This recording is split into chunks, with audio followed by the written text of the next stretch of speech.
নলবাৰীত ছত্তীশগড়ৰ ৰাজ্যপাল ডেকাক ৰাজহুৱা সম্বৰ্ধনা। জিলা জ্যেষ্ঠ নাগৰিক সন্মিলনৰ সম্বৰ্ধনা অনুষ্ঠান। নলবাৰী জিলা জ্যেষ্ঠ নাগৰিক সন্মিলনৰ উদ্যোগত দেওবাৰে নলবাৰী জিলা পুথিভঁৰাল প্ৰেক্ষাগৃহত ছত্তীশগড়ৰ ৰাজ্যপাল ৰমেন ডেকাক সম্বৰ্ধনা জ্ঞাপন কৰা হয়। বিশিষ্ট নাট্যকাৰ ধ্ৰুৱজ্যোতি শৰ্মাই আধৰা সম্বৰ্ধনা অনুষ্ঠানটিৰ সভাপতিত্ব কৰে নলবাৰী জিলা জ্যেষ্ঠ নাগৰিক সন্মিলনৰ ভাৰপ্ৰাপ্ত সভাপতি দক্ষৰাম বৰ্মনে। জিলা জ্যেষ্ঠ নাগৰিক সন্মিলনৰ সাধাৰণ সম্পাদক প্ৰিয়নাথ বৰ্মনে উদ্দেশ্য ব্যাখ্যা কৰা সভাখনত জিলা জ্যেষ্ঠ নাগৰিক সন্মিলনৰ উপৰিও জিলাখনৰ নলবাৰী জিলা কৰ্মচাৰী পৰিষদ, নলবাৰী জিলা সাহিত্য সভা, নলবাৰী জিলা আৰু টাউন বিজেপি মণ্ডল, নলবাৰী ৰেড ক্ৰছ ছ'চাইটি, জিলা ANM সন্থা, নলবাৰী পৌৰসভা, কলেজ শিক্ষক সন্থা, সাংবাদিক সন্থা, হৰি মন্দিৰ সমিতি আদিকে ধৰি প্ৰায় 1.5 কোটি দল সংগঠন অনুষ্ঠান প্ৰতিষ্ঠানে সম্বৰ্ধনা জনায়। সভাৰ সভাপতি দক্ষৰাম বৰ্মনে আদৰণি ভাষণ দিয়াৰ পিছতে নলবাৰী জিলা আয়ুক্ত বৰ্ণালী ডেকাৰ ৰাজ্যপাল ৰমেন ডেকালৈ আদৰণি জনাই নিজৰ অনুভৱ ব্যক্ত কৰে। সভাত জিলা সাহিত্য সভাৰ সভাপতি ডক্টৰ বীৰেন কুমাৰ চক্ৰৱৰ্তী, জিলা বিজেপিৰ সভাপতি জয়ন্ত বুজৰ বৰুৱা, জিলা অগপৰ সভাপতি আনন্দ ৰাজবংশী অতিথি হিচাপে উপস্থিত থাকে। সভাত ৰাজ্যপাল ৰমেন ডেকাই নিজৰ অনুভৱ ব্যক্ত কৰে। মই তেওঁলোকৰ যি সম্বৰ্ধনা জনালে সেই সম্বৰ্ধনাত আপ্লুত হৈছোঁ আৰু বিশেষকৈ জ্যেষ্ঠ নাগৰিকসকলে এই যে আমাৰ যিখিনি বাকী সময় আছে, ময়ো জ্যেষ্ঠ নাগৰিক, আমি কিদৰে জীয়াই থাকিব পাৰোঁ, কিদৰে আনন্দৰে জীয়াই থাকিব পাৰোঁ, কিদৰে সমাজৰ এছেট হ'ব পাৰোঁ, তাৰ চিন্তা চৰ্চা কৰিবলৈ সকলোকে অনুৰোধ কৰিছোঁ।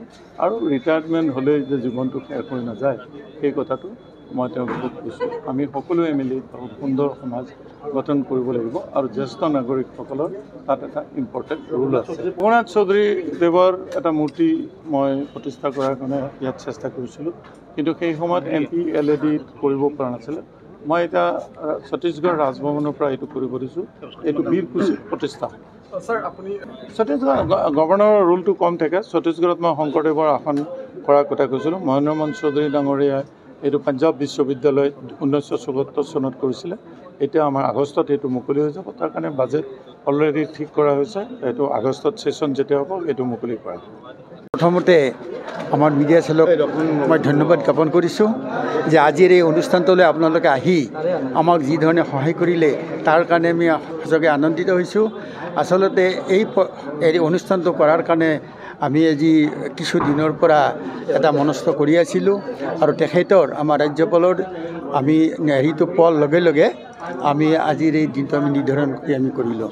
আচলতে কথাটো হ'ল কি যে আমাৰ জ্যেষ্ঠসকলৰ যিখিনি কৰণীয়, আমি বহুতখিনি কৰণীয় আছে, আমি কৰি আছোঁ। আমাৰ 10 চনৰ পৰা ইতিমধ্যে আমাৰ বিভিন্ন জ্যেষ্ঠ নাগৰিকৰ তৰফৰ পৰা অনুষ্ঠান চলি আছে। বিশেষকৈ আমাৰ স্বাস্থ্য সংক্ৰান্তত আমি সজাগতা সভা আমি কৰিছোঁ আৰু আমাৰ প্ৰত্যেক মাহতে একোটা স্বাস্থ্য শিবিৰ, বিনামূলীয়া স্বাস্থ্য শিবিৰ আমি কৰি আছোঁ।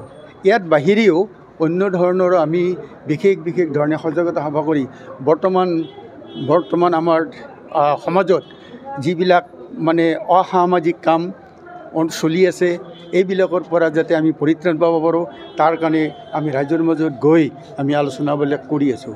আৰু আমাৰ বিভিন্ন আলোচনা আছে, আমাৰ বিভিন্ন আমি বিষয় আমি লৈছোঁ যে ভৱিষ্যতৰ কাৰণে আমি আকৌ এই কামত আমি অগ্ৰসৰ হ'ম বুলি আমি ভাবিছোঁ।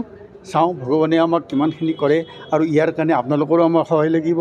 আৰু দ্বিতীয়ত আমি চৰকাৰকো আমি নিবেদন কৰিছোঁ, বিশেষকৈ এটা কথাই মই বাৰে প্ৰত্যেক সভাতে আমি এটা কথা কৈছোঁ, আমাক এটা বস্তুৱে আমাক ধ্বংসৰ পথলৈ লৈ গৈছে, তিলকৈ আমাক হত্যা কৰিছে নতুন প্ৰজন্মক। সেইটো হ'ল কি? মাদক দ্ৰব্য।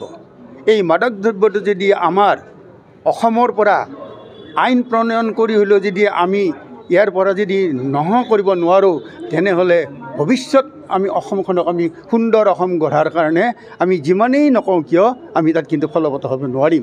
আমি আচৰিত পাইছোঁ যে আমি ইতিমধ্যে কোটি টকাৰ ড্ৰাগছ আমি ধৰি পেলাই আমি জ্বলাই দিছোঁ, পুৰি দিছোঁ, ধ্বংস কৰিছোঁ।